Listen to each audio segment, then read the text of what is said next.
अगर आप अपनी माँ से प्यार करते हो और उनको खुश देखना चाहते हो तो चैनल को सब्सक्राइब करो, लाइक करो। बहुत ही जल्द आपको खुशखबरी मिलेगी। प्लीज वीडियो को लास्ट तक जरूर देखें। बहू की महत्वाकांक्षा। रानी का नाम बहू की दुनिया में किसी से छुपा नहीं था। न केवल सुंदरता में बल्कि चालाकी और धूर्तता में भी वह अपनी तरह की अनोखी थी। उसकी आंखों में कभी न खत्म होने वाली महत्वाकांक्षा की झलक थी। रानी ने अपने ससुराल में कदम रखा था तो उसकी आंखों में सिर्फ एक ही ख्वाहिश थी, अपना नाम बनाना और इस घर में सबसे ऊपर होना। रानी का ससुर श्रीमती लालचंद एक सम्मानित और प्रतिष्ठित व्यक्ति थे। वह बहुत मेहनती थे और उनका घर परिवार भी बड़ा था। उनके पास संपत्ति, प्रभाव और हर वह चीज थी जिसे हासिल करने के लिए लोग जी जान लगा देते। लेकिन लालचंद के साथ एक समस्या यह थी कि वह बहुत सरल और सीधे थे। उनका मन बहुत साफ था और वे अपने हर फैसले में परिवार के भले की सोचते थे।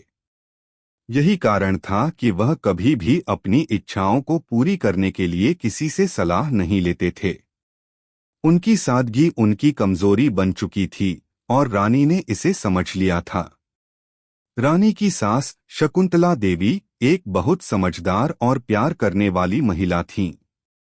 वे हमेशा अपने परिवार के लिए चिंतित रहती थीं और हर किसी की भलाई चाहती थीं। रानी को शुरू में शकुंतला देवी से कोई खास परेशानी नहीं थी, लेकिन धीरे धीरे उसने महसूस किया कि सास का मनमाना व्यवहार उसे घर में ज्यादा महत्व नहीं देता। रानी के मन में यह इच्छा बढ़ने लगी कि वह सास को पीछे छोड़ दे और इसके लिए उसने अपने ससुर लालचंद को अपना हथियार बनाने का निर्णय लिया। ससुर से रणनीति। रानी ने एक दिन लालचंद जी के पास जाकर कहा, पिताजी, मैं जानती हूँ कि आप इस घर के सबसे बड़े आदमी हैं और सब लोग आपका आदर करते हैं, लेकिन कभी आपने सोचा है कि आप अपनी इच्छाओं को पूरा करने के लिए थोड़ा साहस दिखाएं? आपके पास इतनी संपत्ति है, फिर भी आपने कभी किसी चीज के लिए अपनी इच्छाओं का पीछा नहीं किया। क्या ये ठीक है? लालचंद जी ने पहले तो यह बात हल्के में ली, लेकिन रानी के शब्दों में कुछ ऐसा था कि उसने सोचना शुरू कर दिया।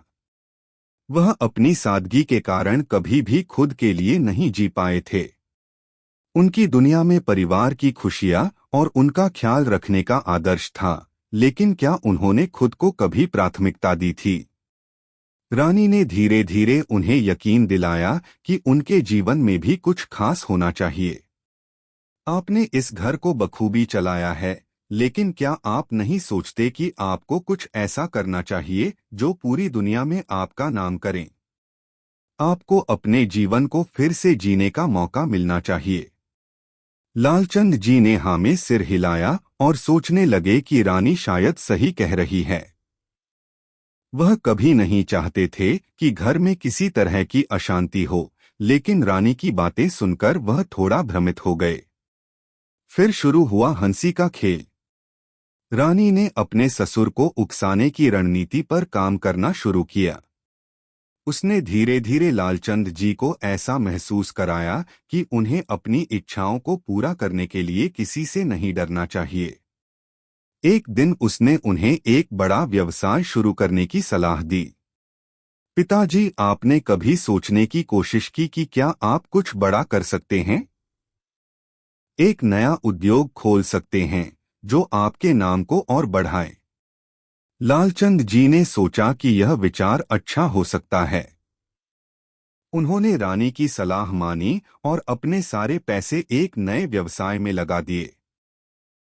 रानी ने उसे विश्वास दिलाया कि वह कभी भी असफल नहीं होगा, क्योंकि उसने सही रणनीति अपनाई थी। लेकिन यह सब रानी की चाल थी। रानी ने जानबूझकर लालचंद जी को ऐसे विचारों में फंसा दिया जो जल्द ही उनकी गलती साबित होने वाले थे। कुछ ही महीनों में लालचंद जी का व्यवसाय न केवल असफल हुआ, बल्कि उनकी सारी संपत्ति भी खत्म हो गई।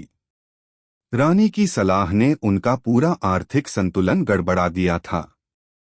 उन्होंने अपनी सारी जमा पूंजी इस व्यवसाय में लगा दी थी और अब वह न सिर्फ गरीब हो गए थे बल्कि उनके आसपास के लोग भी उनका मजाक उड़ाने लगे थे। रानी का शिक्षा देना।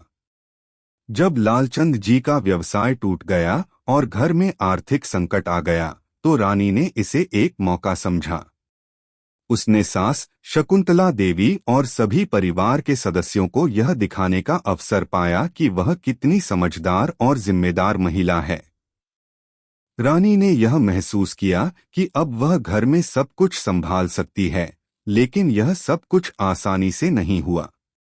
उसने अपने ससुर को उनकी गलती का एहसास दिलाने का निर्णय लिया। एक दिन रानी ने श्रीमती लालचंद के पास जाकर कहा, पिताजी, आप हमेशा से परिवार के भले के लिए काम करते आए हैं, लेकिन कभी आपने अपने लिए कुछ नहीं सोचा। अब जब हम इस मुश्किल दौर से गुजर रहे हैं तो हमें एक कदम और आगे बढ़ने की जरूरत है। लालचंद जी ने गहरी सांस ली और कहा, मैंने अपनी सारी संपत्ति खो दी है और अब मुझे समझ में आ रहा है कि शायद मेरी सादगी ही मेरी सबसे बड़ी गलती थी। रानी, तुमने मुझे हमेशा झकझोरने की कोशिश की और मुझे समझ आ गया है कि मैं खुद के लिए भी कुछ कर सकता था। मैं अब सीख चुका हूँ। रानी ने कहा, पिताजी, आप चाहे तो हम सब मिलकर इस संकट से उबर सकते हैं। हमें एकता और मेहनत से आगे बढ़ना होगा। सबक यह है कि महत्वाकांक्षा से घबराना नहीं चाहिए, लेकिन उसे सही दिशा में लगाना बहुत जरूरी है। निष्कर्ष। रानी ने ससुर को यह सिखा दिया कि महत्वाकांक्षा केवल तब तक फायदेमंद होती है जब वह सही तरीके से और समझदारी से काम में लाई जाए। उसने दिखाया कि केवल आत्मनिर्भरता और जिम्मेदारी ही परिवार को संकटों से बाहर निकाल सकती है। लालचंद जी ने अपने परिवार को यह समझाया कि वह अब केवल बाहरी सफलता पर नहीं बल्कि परिवार की खुशहाली और एकता पर ध्यान देंगे। रानी ने अपनी महत्वाकांक्षा को सही दिशा में मोड़ते हुए सबको एक महत्वपूर्ण शिक्षा दी। महत्वाकांक्षा को हमेशा समझदारी और जिम्मेदारी के साथ जोड़ना चाहिए, तभी वह परिवार और समाज के लिए फायदेमंद साबित होती है। इस प्रकार रानी की महत्वाकांक्षा ने न केवल उसे बल्कि उसके पूरे परिवार को भी एक नया दृष्टिकोण दिया और परिवार में एकता और समृद्धि का माहौल बन गया।